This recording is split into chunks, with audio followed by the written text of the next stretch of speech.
Cool. Welcome to the podcast. Thank you, Ben. Good to be here. I've actually, it's funny, I was coming up with the name for the podcast and I was like, who should I interview? Because I was thinking interesting people. So I titled it Interview the Expat, because I used to have a platform called Interview the Author, just interviewing authors, right? Very hard to do in Bali because there's not many authors that I know of. So Interview the Expat is how it was born, and Bali edition, and entrepreneurs specifically because I find them more interesting, right? So, thanks for your time being here, but how long have you actually been in Bali? I've been kind of coming and going from Bali since like the late 80s. It's been quite a journey, but I never used to spend that much time here. I used to kind of fly in and out, do 2 weeks from, when I came in through Sydney to Asia, I'd fly Sydney, Bali, and then to Singapore or Hong Kong. Mm-hmm. So I'd always fly via Bali because, it was almost the same price as flying straight to Singapore or anything like that. And I always thought, I'll do a 1 week. So I started off with a 1 week trip, then 2 weeks, then 4 weeks. And then about 5 years ago, I started spending like bigger chunks of time again. Mm-hmm. Started making some really good friends here. Mm-hmm. And I thought, it's just an awesome place. So I kept, I'd come in for that 1 month visa, and every single time I come in, it would be exactly 30 days. Yeah. And back then, if you overstayed your welcome, it'd be $30 a day penalty. Yeah. And I'd be like, 10 days is fine. That's just $300. That's fine. Yeah. And it just got longer and longer. And eventually I just thought, okay, the wife got pregnant, and we said, we were in the south of France, and we said, where we're going to have this baby. So we thought south of France, Australia, Bali. And we both just looked at each other and went, Bali. And I don't know, how long were you based in the south of France for? We used to spend every summer in northern Italy and southern France. So part of the business thing was that we would divide our time equally between, the continents, and we have to grow businesses on all, in all the major sort of hubs. Yeah. And so we would basically stay here till about April. Mm-hmm. Then April would do a quick trip where the wife would go to Moscow, and I would go to Istanbul for a couple of weeks. Right. And then she'd come to Istanbul. Yeah. We'd spend a couple of weeks because she's always limited to 3 months in Europe. Whereas, I can pretty much stay as long as I want. Yeah. But for her, it was always like, we're limited. Yeah. And so we found this little hotel our first year there, and it's right on the Corniche, and it's essentially on the way to Villefranche-sur-Mer, just up from Nice. Yeah. And this old guy was running this place, and we had an apartment just up on the hill. Yeah. And we looked down on this hotel, we're going, man, can you imagine what that hotel would be like if it was actually open? Because all the shutters were on the sort of street sides. Mm. And then one day the door was actually open, and I wedged my foot in the door, and I'm going, hey, how much for a room? And do you even have a room? Because all of the south of France is booked out in summer. Right. And this old guy, Eric's going, yes, I don't like to advertise on booking.com, but the rooms are €50 a night. We're like, €50? Everything else is 300 a night. Wow. And you're going €50 with an ocean view, like the most spectacular ocean view you've ever seen. Wow. And so that was our beginning of spending summers in the south of France in this place. Nice. So we'd have these friends. Oh, so you'd always go back there? Always go back there. We'd have the top 2 rooms just booked out to ourselves, and we'd bring friends to come and stay, and sometimes we'd have the entire floor booked out. Because I'd say to people, why should we meet somewhere else? Why don't you just come to where we are? It's €50 for an oceanfront room on the cliff overlooking all of Nice. You could, you could look up on the headlands. It was beautiful. Yeah. And we basically did that 3 or 4 years in a row. And then last year, when we decided to have the baby, we decided we should just have it in Bali. And so we spent our first ever, European summer here. Gotcha. Which is the winter here, which, is really nice. Yeah. It's a fantastic season in Bali, but we did kind of miss, the ritual of going to France and going to the Cannes Film Awards and doing all that kind of stuff. Yeah. And, those are things that you miss out on, but it's still nice to be in Bali. There's a massive, I guess you're more in the social scene here than me, but a big melting pot here, right? Of not even entrepreneurs, but just entertainers or... Look, I think for sure there is a lot of people here. There are some amazing people that come through. I know a few of the guys who was sort of the first point of contact in Bali. So Mark Baker that we just talked about, he is the point of contact for anybody who comes from the US. Yeah. So you can go in and half the time Mark doesn't even know who he's got. Yeah. He's just going, yeah. it's this guy Tony, and then it'll be Tony Fadell who invented the iPod, or Right. you know, Yeah, yeah. and Mark doesn't even really care because he's with Russell Simmons, or Yeah, you know, I yeah, spent right. a whole Christmas period sitting next to Russell Simmons and Run DMC stories, and Wow. and every once in a while, every few weeks, some major player breezes through town, and you get to meet these people that you would never otherwise meet Yeah. in other cities. You know, Yeah. like Bali is that great equalizer that you get when you hang out here.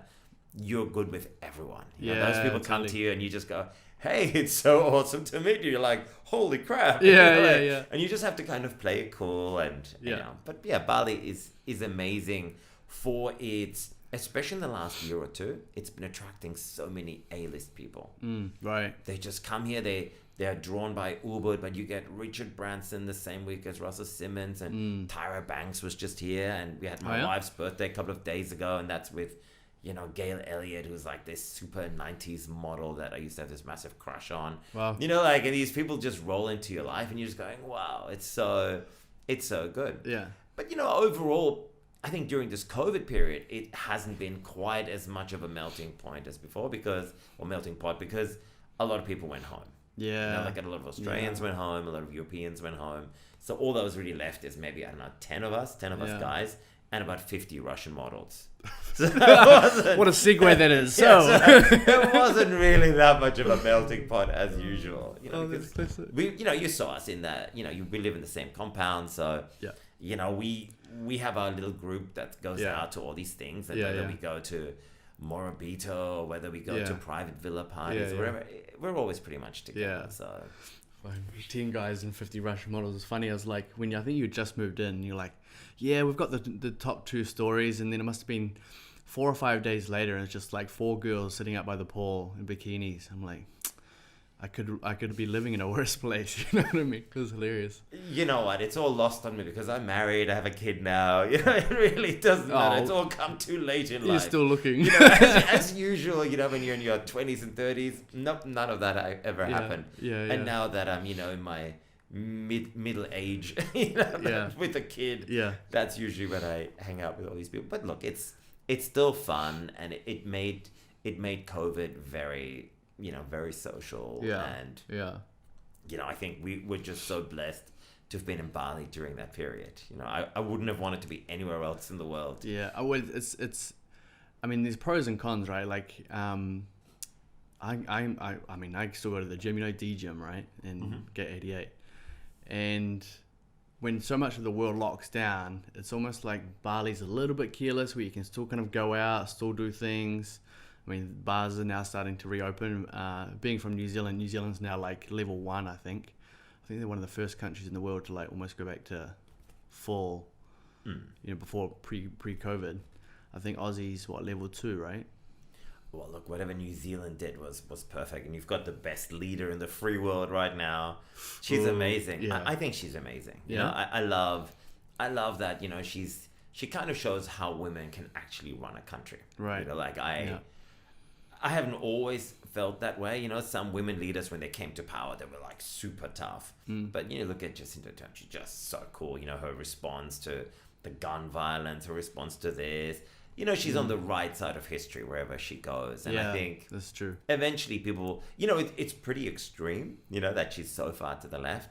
But it shows you how somebody on the left can actually govern. Yeah. And when you look at New Zealand, people are way to the left. I remember when Obama came and Tom Friedman was following Obama on a tour to Australia and New Zealand. He's going, even the Liberal Party in Australia and New Zealand, they're way to the left of the Democrats in the US. We're really quite left-leaning. So it's interesting. And I think New Zealand did a great job. I think Bali, I kind of felt it might get a lot worse. One of the things that I was worried about is that all these people came to me and they kind of said, Mark, what's it going to be during this period? And I said, oh, it'll be fine. Like I knew anything what I was talking about. I had no clue. Yeah. I'm just making it up, really. I felt it was going to be okay. Yeah. But did I really, I guess I tried to reassure those people that you were going to be fine. Yeah. Don't go back to New York, or don't go back to, where you were going to. And I think that worked out amazingly. Those people look at me now going, oh, it's amazing how you predicted these things. And I had no idea at all. I just optimistic. I just knew for myself that if I went back to Australia, then that wouldn't go down well for me. Why? Well, the whole lockdown as soon as you came in. And plus it's hard to come back now. Well, I kind of, I was looking at previous things that happened in Australia and how they blow things completely out of proportion, especially with Bali. There was the volcano and they were like, the world is coming to an end. If you're in Bali, you're sure to die. And I'm like, what's going on? We're all at a nightclub at Omnia. Yeah. There's like 10,000 people partying and they're talking to them about the volcano. I'm like, what volcano? Yeah. There's nothing going on. And then, they were starting to do the same thing when they had that immigration line and there was like 10 people on the beach. They started going apeshit about how Bali's irresponsible and everyone's going to catch it here. And so people kept coming to me saying, what do you think is going to happen? I've read these horrible stories. Do you think Bali is going to be safe? And I said, yeah, of course it's going to be safe. There's not going to be a really big problem here. I think, it's nice to still have an out if you needed to. And I said, whatever our countries are, they'll probably still repatriate us. And I thought, yeah, look, it's safe to be. But at the same time, I was telling my wife, I don't think I should be telling people carte blanche statements about how I think the world's going to be just fine and trust me. Yeah. I really didn't know. It could have turned into a riot. It could have turned into a massacre, as it was, I just felt there's no public transport here. People don't live in apartments. People don't have that daily contact in subways or buses. Totally. And I always felt just because of that, we're going to be okay. And especially if you kept the beaches open. Beaches here are not where you go down in a group of 10 and you lie on the brown sand here with dogs shitting all over you. Yeah. It's not the same kind of beach as in Australia or even California. Here you walk along the beach or you go surfing. You don't really do it. Yeah. One I way can't wait until they open up their beaches. Apparently, I think one in Sonora is now back open, right? Well, that's a little comfort because no one ever goes to that beach. It's like, at least our beach. Yeah. I mean, we've been pretty much going to the beach the whole time anyway. We were staying at the W for about 7 weeks. Yeah, that's and right. From there, we pretty much had access 5 out of those 7 weeks. There were some restrictions that would come in that were really ridiculous. Like we could go onto the beach, but you could only go to one end of the beach, where the W ended, and then you had to turn around, and then you had to go to the other extremity of the other part of where the W ended. Right. And as soon as you started setting like 1 foot over, the guy with the whistle would be like, he's trying to get you to come back within lines. And we're like, what if I just step a little bit like this? What about this one? And it's just ridiculous. But let me push the boundaries. It was still okay, but you could go as far into the ocean as you wanted. Like there was no problem with going into the water and swimming out. It was nice, and the beaches were cleaner than ever before. Oh yeah. Actually, I really liked it. It was like pre-COVID. I remember I was with have you met Scott? You know Scott, right? And we went to 66 Beach, and I don't go to the beach often, but we went for a playing the surf, and it was just full of plastic, and I was like, serious? Like I didn't know this was a thing in Bali, but like tourists coming here. You should have been here years ago. It used to be that every Christmas the beaches were packed with plastic. It was so extreme. You couldn't go into the water at all. There was really no point coming here November, January, February and being near the beach, because the beach was, you couldn't even walk through the beach. It was so filled with plastic. Right. And in the last couple of years, they've just completely cleaned their act.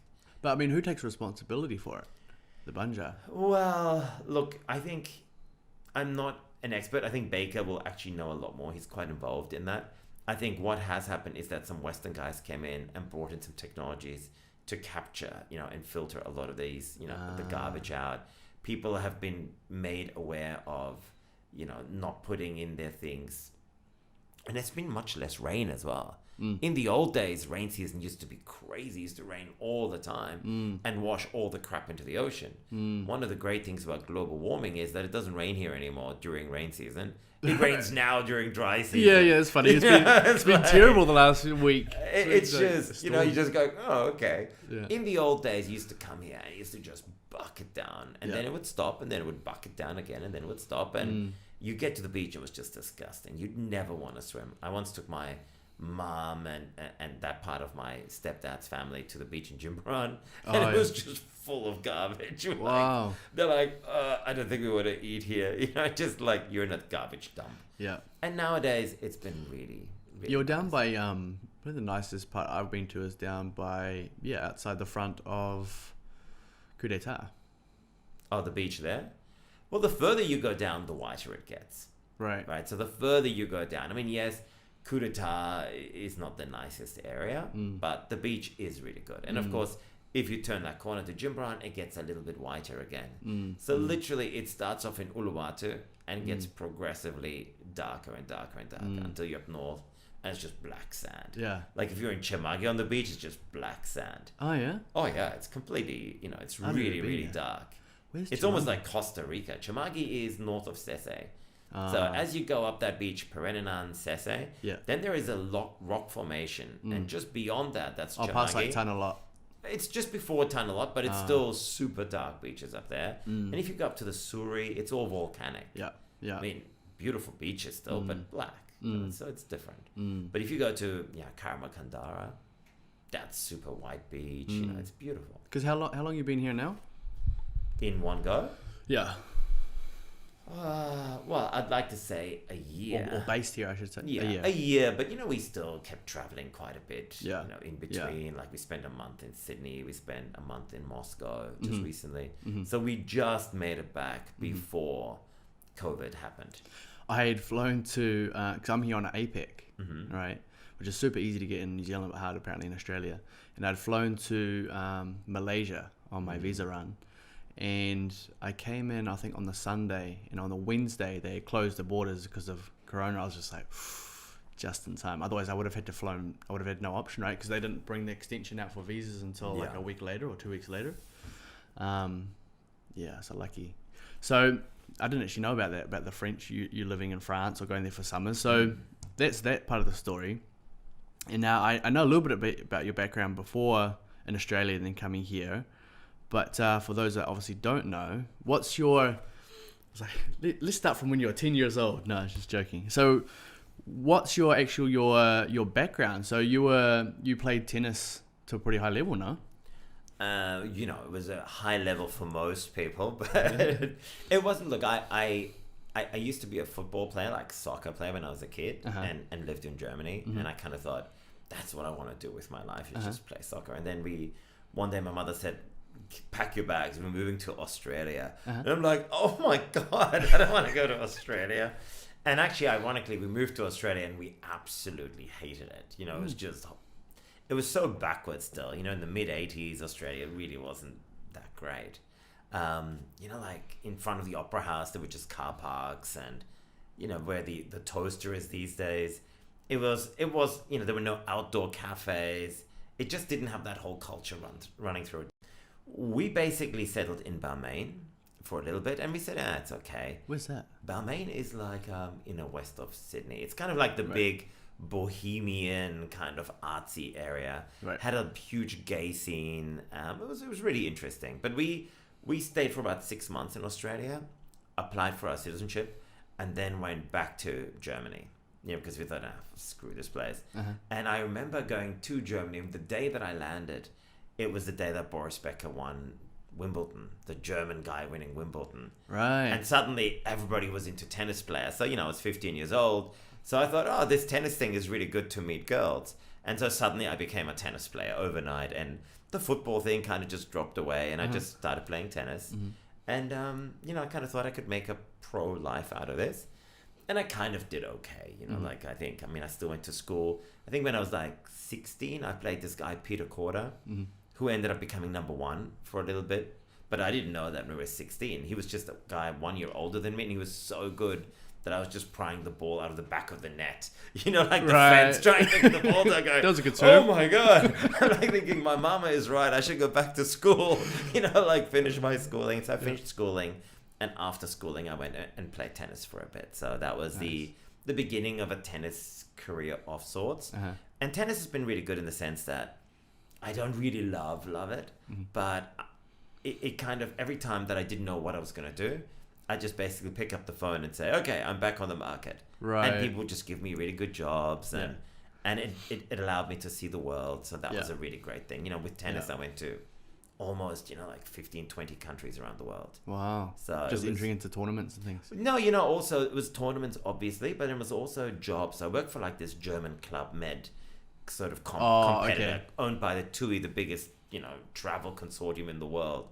And they had all these clubs in 45 countries around the world. And they were just shuffling me from one club to another club to another club. And I just basically rocked up there with a tennis racket and say, okay, here we go. And you'd be in Spain, then you'd be in Turkey, then you'd be in Greece. And Wow. in the winters, I was a ski instructor in Switzerland. So it was really good fun, you know, Nice. like those. It's a great way to see the world. During those years, it was really fun. And I used to make so much money during the summers as a tennis coach because we'd restring all these rackets for all these rich German guys and charge them all this money. Yeah. And so I used to make a crap load of money during every summer Yeah. and then spend it all during the winter in Switzerland. Wow. Because we weren't getting paid that much as a ski instructor and it Yeah. was so expensive to live there Right. that we just couldn't afford to, Yeah. you know, Wow. do well. But yeah, so tennis was good. And then it brought me, I did a little bit of tennis in Hong Kong when I lived there. I think my third or fourth year in Hong Kong was a year of tennis. And then from that, I got offered this tennis academy in Beijing. So I ran this huge tennis academy in China. Wow. And everybody was like, knocking down my door going, wow, you're the first guy who made it big in China in tennis. Oh, yeah? And I'm thinking, really? Have I made it big? Because it doesn't feel like I made it big. It was just a smoke screen. I went up there with this con man who was just this complete, I don't know what his incentive was. And he said he'd buy my movie script that I'd written if I go with him to China and set up this academy. Right. So he could impress his new father-in-law. Right. And I said, yeah, sure, got nothing else to do. Why not? Yeah. So I left Hong Kong, moved up to Beijing with the then girlfriend. And we got these apartments that were just unbelievable. Apparently he'd raised all this money from, just before the first 2008 financial crash. He raised all this money for a medium risk venture in China. And so we were sitting on all this money. Yeah. And he was controlling all of it. But Right. one of the good things is that my apartment was so big. When we moved out, it became the Ghanaian embassy in Beijing. wow. You could literally put up a tennis net in the living room and play tennis. Wow. It was insane how big it was. So many rooms, and Yeah. it was nice. I mean, it was really interesting. Yeah. I would say. So tennis was really good. And then when I left, I moved back to Hong Kong, did a bit of my film stuff again, and then I was kind of thinking, okay, do I go back into film? Do I make one more stab at the corporate life, of which I really wasn't very good at? Yeah. Or do I go back and take this job as national tennis coach in Australia? Gotcha. And my mom was like, look, you've been away for 10 years. Why don't you just come back? And so I did that in Australia as well. So I did about 2.5 years of that. Yeah. And then I got fired by Tennis Australia for telling all the kids they're not good enough to make it. I just said, Tell them the truth. you're not going to make it. Just forget it. There's no way that you're going to make it. They're just taking your money because those kids were paying $100 a day. Yeah. They had no shot. So you didn't have to qualify for the national. You just had to pay your way. There were really two national academies. There was the real academy that had 3 or 4 kids that were sponsored to come and play. Right. And then there was the bullshit national academy where people were paying $100 a day to come and do a little bit of schooling and just play. But, none of those kids were really going to make it. And I just took it upon myself to say, I'm sorry, you're 18 now. You're not going to make it. It's like, because if you're still at the academy at that age, you just missed your window. Yeah. Like those kids, if you were 10 or 11 and you were at that level, that might be okay. But at 18, you have to be just a gun. I mean, I've seen all the great players. I've played with most of the great players. It's just another level. Yeah. There's currently a tennis coach here who used to be number 39 in the world. Right. And I play with him all the time now. Right. And it's just ridiculous, the level, the difference. You play at what's that new tennis club? Liga. Man, it's I don't come from a tennis background at all, but it looks like or feels like a pretty legit setup. It's pretty good. It's pretty good. I think the great thing is that it has that roof and it's a really good tennis center. Yeah. And the fact that they got this guy Marinko to actually commit to stay here.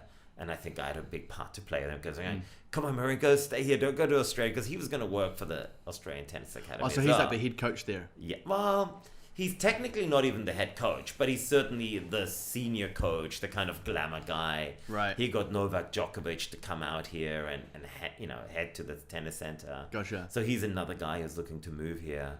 So, it's pretty awesome, the kind of people that you get. So, it's one thing to getting my ass kicked by Marinko Matosevic, but to also lose to Novak Djokovic in the near future is awesome. Yeah. And just playing. And those guys are so fast. They're like both vegan. They're both super tall, super skinny, super flexible. Yeah. And I'm hitting 50 and I'm like, there's just no way. Yeah. And the problem is that everybody else below that isn't really that good. So I don't even get that much of a workout. Yeah. But then the problem is the next level is so high that I have no chance. Just play doubles, then you'll be We do play doubles. Oh, right. Yeah, we do play doubles, and whoever plays with Marinko always wins. Right. And I never get to play with Marinko, so I only lose. Right. So, like literally every time I go there, I just go, here we go again. Yeah. I wouldn't like to play. I'm too competitive. Whenever you're about to look, I don't even really care. Like I'm 50.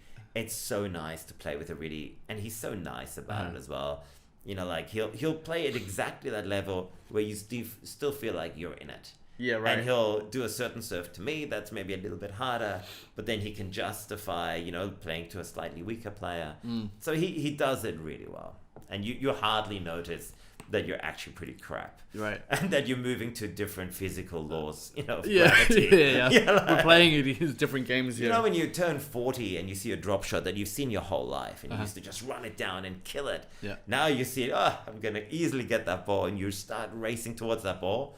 And suddenly you realize that something's changed. You're like, what happened to my legs? I can't feel my legs. My physiology's gone. You're just slower, and now you get there just in time to pop it up and the other guy kills it. Yeah. So so tennis has been really useful. Yeah.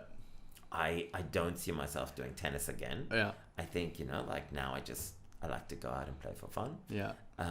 Do you think you'll base yourself here still in Bali? Like, I mean, you might still travel after COVID, but you still be based here? I think it's, if there is a base, this could certainly be one of the bases. I think I'll always have a close affinity with Bali. I think it's, pound for pound, I think it's the best place on the planet. Oh, yeah? I think there is no better place to live than Bali. Oh, that's a big statement. And I mean, you've also traveled a lot, right? So at least you got a lot of pulling from a lot of experience. And yes, and look, obviously I'm putting aside all notions of family. Of course, some people might say, well, but my whole family is in Manchester United, in Manchester in England, and why should I go and live in Bali? Well, no, you shouldn't. You should stay there. Or if you're really close to your family and you don't want to be away and you have a regular job, then Bali isn't probably going to be for you. But if you're one of these new breed of global citizens who want to live around the world, who, adhere to sort of this 4-hour work week or, this sort of digital nomad lifestyle, which Bali is, of course, full of now. So you were in France, came to Bali a few times for holiday, but then now you're more based here. So why, out of everywhere in the world, you've traveled, why Bali? Why base yourself here?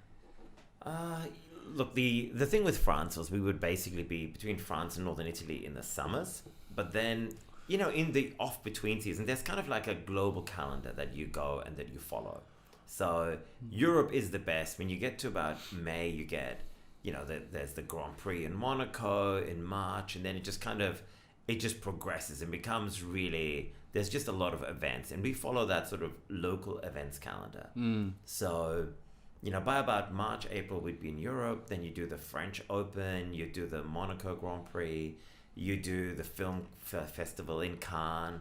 And so there are all these events that start happening. And so that led us to be during that time in Europe. But then in sort of September, October, November, there's not that much happening anywhere in the world. So during that time, we would basically come and hang out in Bali, get a beautiful villa, hang out here with friends.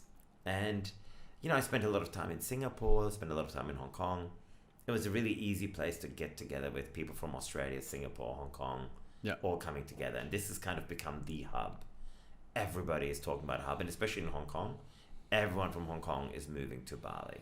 Like all my cool I remember you saying friends, that, yeah. They're all leaving Hong Kong and moving here. Is it because all the shit going on with Hong Kong at the moment, though? Is it like...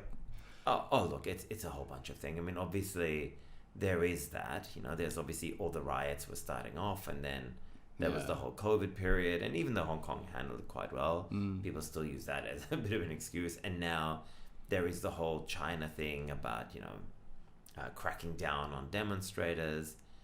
And so for the most part, people just went, it's not worth being based in Hong Kong anymore. Right. So Hong Kong is it already started losing out to Singapore years ago, because Singapore took away the whole tech industry.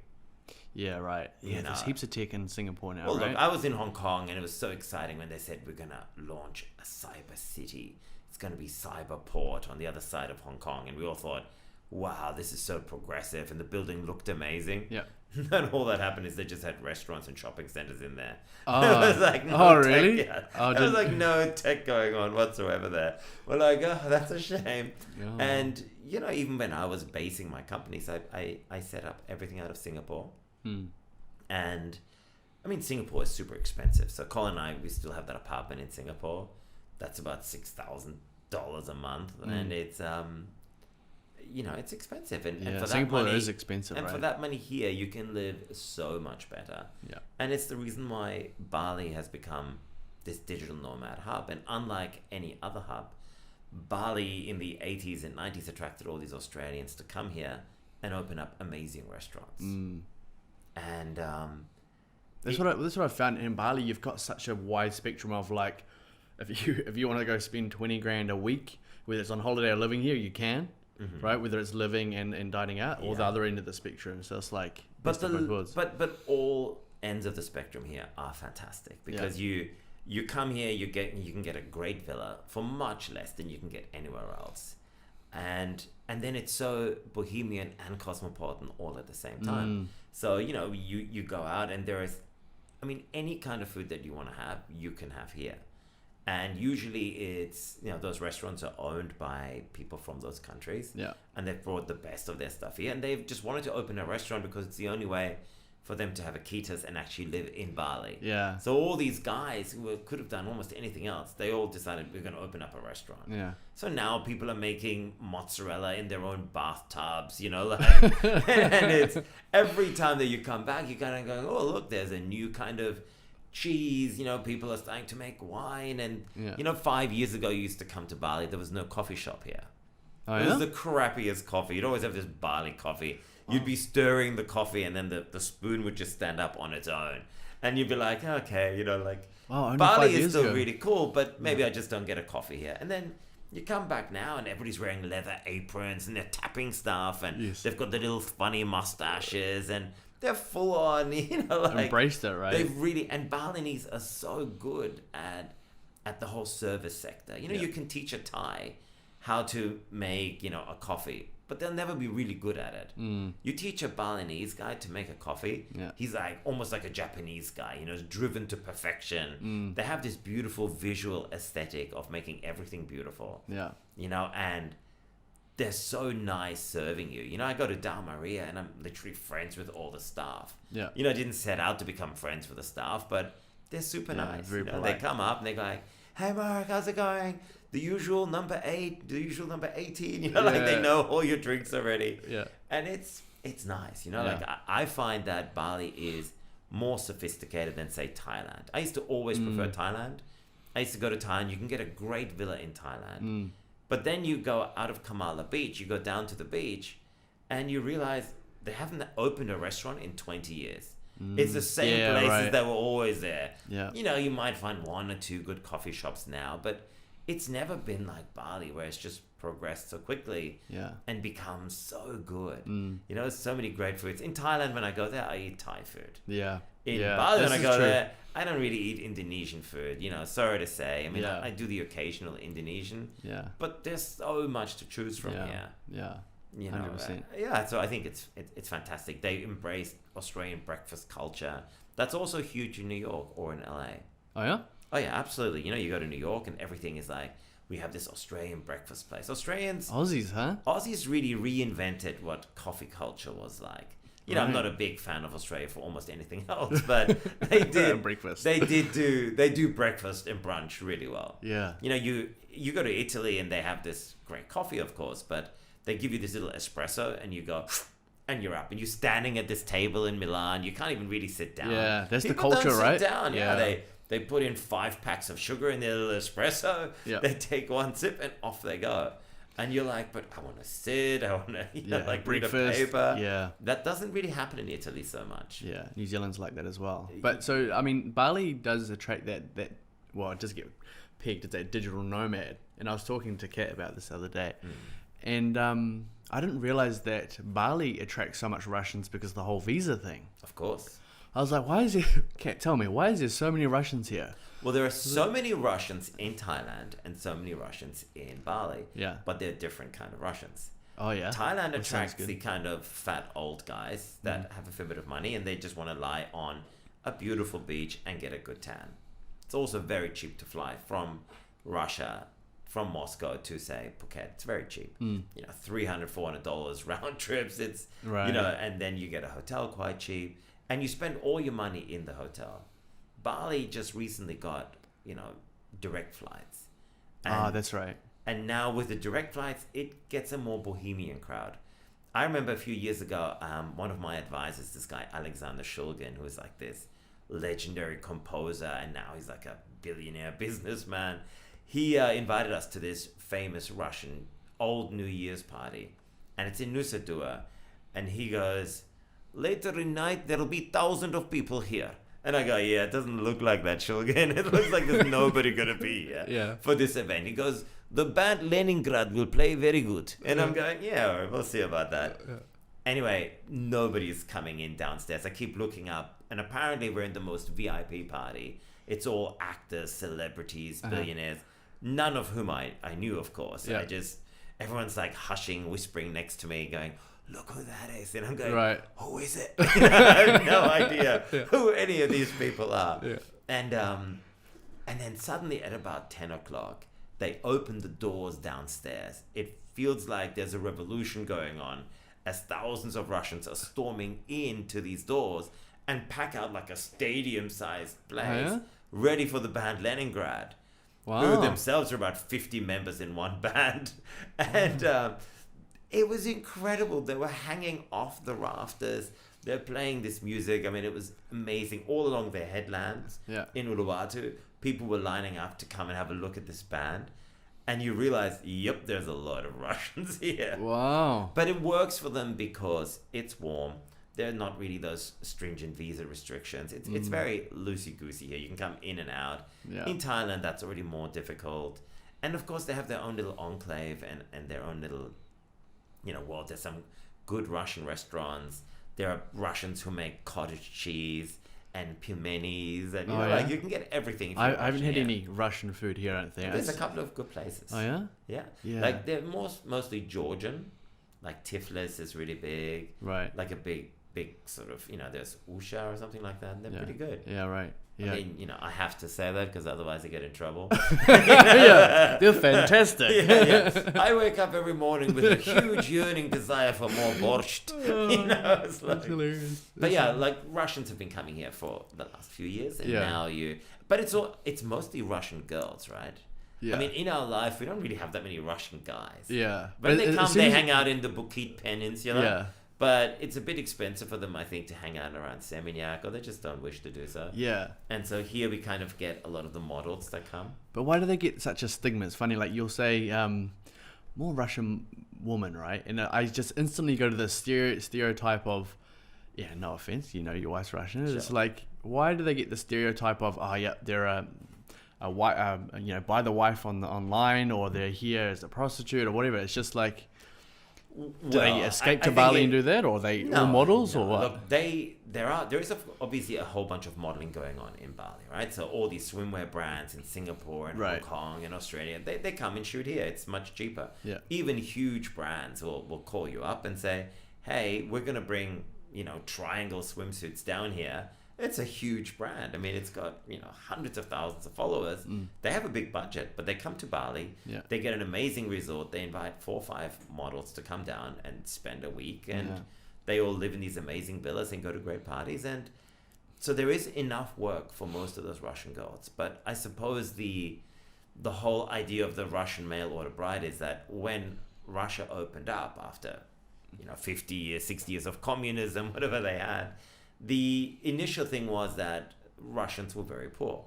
and the West was seen as this great, this great Greener pastures. Yeah, it really was, and perhaps for that little period, they had all this social unrest with Boris Yeltsin and Gorbachev, and the ruble was worthless. There wasn't, there weren't as many opportunities in Russia. So for a little while, I suppose that was the case. Nowadays, I think most Russian girls, they couldn't care less about, there's so many rich Russians now that if they wanted to, they could just go with all these rich Russians. Yeah. So for the most part, Westerners are not that rich anymore. Yeah. You used to kind of think in the 80s and 90s, we're like, yeah, we're very good. Yeah. But now everybody else has more money than we have. You get especially the guys, China. The Chinese rock up now, and they have way more money than you.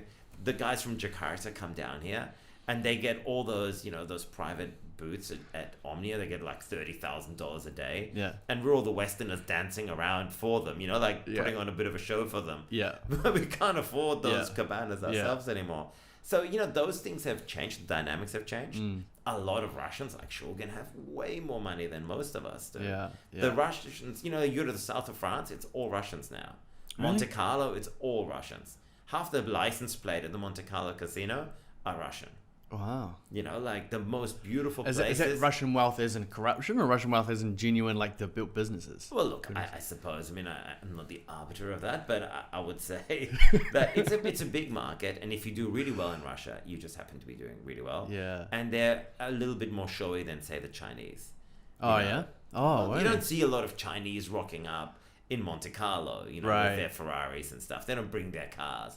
The Russians will literally bring their cars over and run Russian plates in the streets of Monaco. Right. Racing through a tunnel at 200 kilometers an hour. It's always some Russian dude. Wow. So look, but the Russians here, they can go out with whoever they want. They're usually amazingly mature for their age. Right. They speak English, better than most people. I mean, some of them don't, but they're very educated. All of them have degrees. Like my wife is becoming a lawyer this year, and it's not bad for somebody that age. Yeah. So they do have all the options open, but I think perhaps, because it's mostly Australian guys and Russian girls, that's kind of the most, viable coupling that happens or that occurs here. Yeah, makes sense. Yeah. And so tell me, I mean, when we first met, and I was like, what are you up to these days, Mark? And you're telling me about this Commune and Commune X, which is a social media platform, right? Mm-hmm. I was like, this would be interesting. Like, I can only imagine how many social media platforms people try and start and then burn, because it's just, I don't know. I can imagine it's a hard thing to do. It's difficult. Look, it's really difficult. And one of the things that and I'm not saying that we've succeeded either, I think we're in the process, and we've made a choice of what we wanted to focus on. And one of those things was that, I was using social media myself, obviously. And I remember when I first heard of A Small World. So A Small World was built by this guy, Eric Wachtmeister, who was like this Swedish count who grew up in the Swedish embassy in Washington. His dad used to play tennis with George Bush Sr. Right. And he went and brought all of his investor friends, like these huge rich guys and bankers, onto this platform. Right. And he was like this maverick of social networking, and he brought all of these cool people on. I remember in 2006, I desperately wanted to be on this side, and I'm thinking, what do I do to get onto that platform? That is so cool. But then once I got on it, the tech just sucked, and Facebook had taken so much money, and they were the first ones to really nail apps. Like, people don't realize how crappy web applications and apps were at the very beginning. Yeah. And most of them just didn't work very well. You took it for granted that they would crash frequently. Yeah. And Facebook was just so good at doing that. And they reiterated so quickly and became so good. And every new version was always hotly debated, and everybody was bagging it. But actually, that Zuckerberg, for all you could say about that guy, is he had an amazing sense of what was going to work for him. Yeah. And, that timeline introduction was incredible. It kind of just changed, and using your real name was a big thing. But the biggest difference between A Small World And Facebook's technology was just getting so good. And on a small world, that just didn't happen. And it sort of went into a little bit of a nosedive. Then he did a bit of a deal with Harvey Weinstein, and Weinstein bought a lot of it and brought the company to New York, just filled it up with ads. And I think Wachtmeister's original vision was a little bit lost, and he just kind of said, screw this, I'm out of here. Right. This is not what I want to do. And I always thought I would love to do, that thing over again, but do it and better. give it another go. Yeah, right. And we're actually talking with Eric. He's keen to come on, and I kind of would love to have him on as well, because it's kind of like his idea that had sparked it. But for me, it happened because I was one of these global citizens just living in multiple cities at the same time. One of the great things is when you live in Sydney or Singapore or any of these kind of super expensive global cities, you realize that your rent is about $6,000 a month. And for $6,000 a month, when I opened my restaurant in Hong Kong, I realized that I could live in the Grand Hyatt for $6,000 a month. Yeah, right. And I'm like, going, why am I doing this? And I'm paying internet, and I had these Porsches in the garage, and my life was so wasteful. I kind of thought it's so boring as well. I was just waking up thinking, what am I going to do next? And before I knew anything, it was like 2 p.m. or something. Yeah. I don't even know what I was doing in the mornings. Right. Like watching daytime TV. And I just thought, oh, no. I'm going to start traveling again. So then when I opened up the restaurant, I then spent time in Hong Kong again. Yeah. Then in Singapore. Then I went to Europe and spent the summers in Europe. Then to the US. And suddenly you realize, yes, this is the life that I should be leading. It costs me no more than that stoic life that I had in Sydney. Yeah. And yet it's so much more exciting that I'm doing. And what I realized is that the current social platforms just didn't help that. Facebook is a good platform, but what it essentially does is I have to know you in real life. Then I add you on Facebook, and then I get to see what you've done in the past. Yeah. And I can say like or love or ha ha ha. That was nice that you experienced that, but I don't get to experience any of that. If I go to London and there's a great friend of mine, that doesn't mean that I can just go and look up all of his friends and say, hey, I'm Ben's friend, let's hang out. People just go, no way. Yeah. Like Facebook is for the people you know in real life. So what I kind of thought, what would be the perfect platform to, instead of meeting people in real life and then hanging out with them online, why not meet people online and then hang out with them in the real world? So almost like a Facebook in reverse. And that's kind of what I did. I kind of took little parts from Tinder's passport feature, little bit from A Small World, little bit of, as you're traveling, you kind of thought, what are the needs?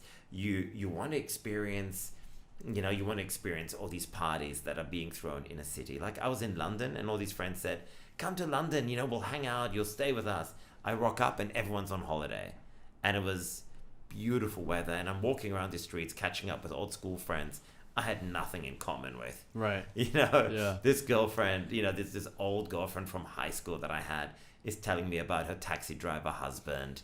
And, I'm like, oh my God, 3 kids are climbing all over me and going, why am I doing this? Yeah. And it was just because I was lonely in this city. Yeah. And then my friends came back and introduced me to all these amazing people, many of whom are still some of my closest friends today. And now I was hanging out with all these great people, experiencing all the best that London had to offer. And I just thought, yes, this need that I had, this missing link is something that's very real. And this is something that needs to be addressed. It needs to be fixed. So I started working on this thing, and I called it 3 Degrees of Separation. And we started running it off. It went into the App Store. And the first thing that happened is about 10 people came and copied the same thing. Oh, they yeah? were all called 3 Degrees as well. I'm going, what the hell? All from China. From China, India. Yeah. They're literally blackmailing me for the idea. And I realized that I couldn't really, protect that name against all these other people. So I had to come up with something better. Yeah. And I'd written a movie years ago called Singularity. And in that movie, the bad guy in the movie, like the villain in the film, has a social network called the Commune, where he brings together all of the intelligentsia of the world together, like all these global citizens onto one side. Right. And he called that the Commune. Right. And when I wrote it, I thought, oh, Commune sounds so creepy. And then I thought, you know what? I've been living with that name for years. It's going to be the Commune. And, some Chinese and Russian investors thought it was a terrible idea. Yeah. But eventually we all just got, commune this, and you just got used to it. And there wasn't really a major business that anybody would tie to the word commune. Yeah. It was like everyone thinking of hippie communes of the 70s and, all communist countries. But, the word commune is a very positive thing. That's all about community. And because we all wanted to create this amazing community of like-minded individuals, that's the name we went with. So, and what you essentially do on the platform, I suppose, is you have to be invited. So we invite people, and those people get invited onto the platform. We have 2 platforms now, and one of them is called Commune X, and one of them is called Commune. And Commune is basically for, everyone, sort of, all the cool people in every city. You can apply, or you can be invited to join that network, and we bring you on. It's a free network. On the free tier, you can pretty much do everything. We give you the cheapest hotel bookings. We compare everything to Booking.com, Agoda, Trivago, and we say, yep, we always beat all of those guys. So we help you live your global lifestyle. So that's one of the things that we do. And so that was our first really big thing, is that everybody was using the site to book hotels. So it's not a dating app. It is not a dating app, no. Although, one could say it has been used for that as well. Yeah. Look, you have that option, right? One of the things that happens on Commune is it's hard to get in, but once you're vetted and get in, everybody on the platform is open to you. That means you don't have to add friends. You don't follow. So what we basically do is it's hard to get in, but then it's open for everyone. So as soon as you get on, people can chat with each other, and there are lots of conversation threads. Every event, every venue, like all of those things have conversations attached to it. As soon as you rock up in a city, you can say, hey, I've just arrived in Bali. What's happening here? And you can see all of the events that are happening that week, that month. You can see villas, hotels, boats, whatever you're into, you can basically get all of those things on our site, and never more than you could get them on any other site. But the best thing perhaps is that you get to meet all these people as well. And I think that makes us very different from every other platform. So it's not only a socializing app, but you're getting deals, which is a big part of it. Like, how many people would come on because they're like the exclusivity of, but this person's on the app, compared to, but I get these great deals. Or are they side by side? I would say it's side by side. I think it comes together. The deals with the hotels, we didn't know that was going to happen. Initially, I only thought, what do these global citizens want as you go from city to city? And the first thing was about bringing communities and people together. Yeah. That was really the main thing. Yeah. But of course, one of the things that people would say is, hey, I'm coming into town. I'd love to meet, these people and go out with you guys, but where should I stay? So that was always the first question that people come to me, and I go, we're staying at this place. And then I was with my then girlfriend in Barcelona, and this guy said, hey, where are you staying? And we're in this hotel in Barcelona. And he came and he booked the last room on Booking.com, kicking us out for the night because we hadn't booked that room yet. So we're like, all right, there's got to be a better solution to this. Right. And as we were like rolling our suitcases to this other far-flung hotel that we had to stay in for that night, we said, okay, we need a hotel booking app. And then it became apartments, then it became villas, and then even members on the site can rent out their apartments to people, almost like our own personal Airbnb, and we call that Commune Spaces.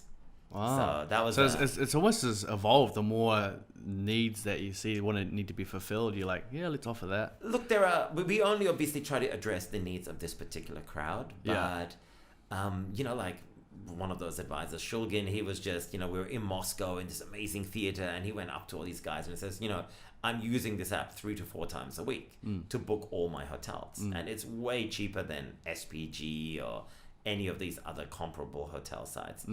And we don't want to make a lot of money out of that because we kind of think it's a nice feature to also attract members. And to give back to that community.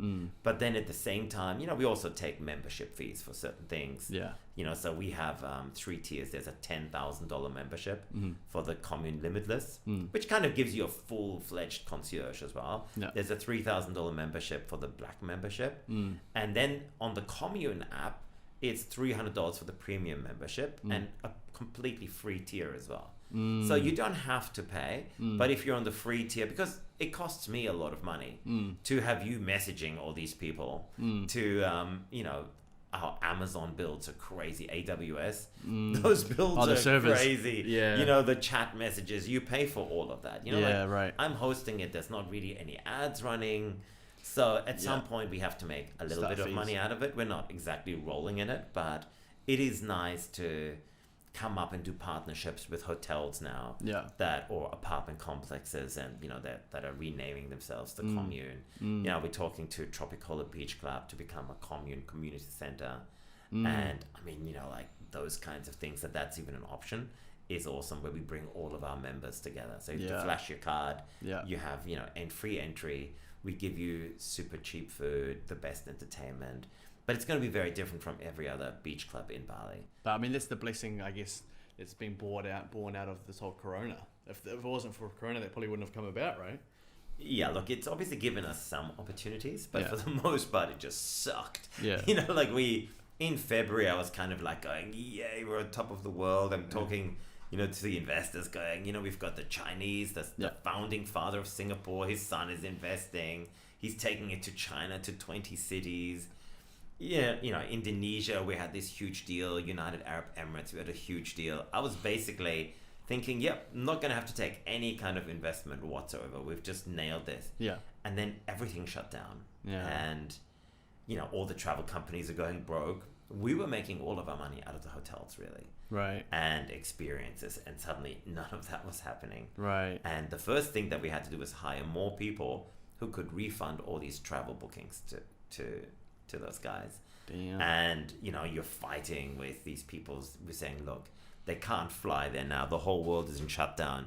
I don't care if you need the money, return the money. Yeah. And so there was a lot of pressure on us to make sure that all that money was returned. Yeah, right. And look, of course it affected us, but it's kind of like a good and a bad thing. Like we're not entirely a travel platform. Obviously, we're also a social network. Yeah. And anything that's digital these days is booming. Yeah. So while that part of it was really good, the other part of it, didn't really help us very much. But I think now, being June 1, I think in the world kind of coming back out of this COVID crisis, I see a few opportunities, and we've got investors now knocking on the door again. Oh yeah. People who are in hiding are still sort of all coming out again. Maybe there was a bit of hibernation for a few months. Yeah. And now everything is going back again, and maybe it's going to be stronger than ever before. Yeah, I mean, it could be the whole slingshot effect, right? And I think was it Bali officially, well, I don't know where the October date come from. Like Bali's open to tourism in October or something. No, look, Bali is completely, nobody knows what's going to happen here. There's just no hard and steadfast rules. It may be that the beaches are opening today. It was the official day. Yeah. It might be the 15th of June. It might be the 1st of July. Yeah. There's going to be some domestic tourism that's going to come back in here, and then maybe they'll open up to Singapore and a few places like that.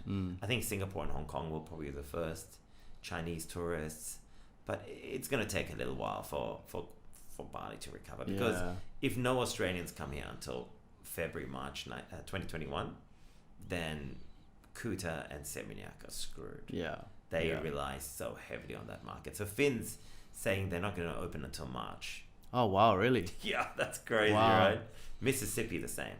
Wow. They put all their money on the Aussies, and as soon as the Aussies said, well, we can't come out, they just gone shut down. Because even if the borders open, the flights still need to be there, and even if the flights are there, if they're way too expensive. They're just dissuading everyone from the notion of flying to Bali for holidays. They need to restart domestic tourism in Australia, and they are just not keen on anybody coming to Bali. I mean, we didn't even have anything going on in Bali. It was like one of the safest places on the planet to be. Yeah. Like there's just definitely no events here.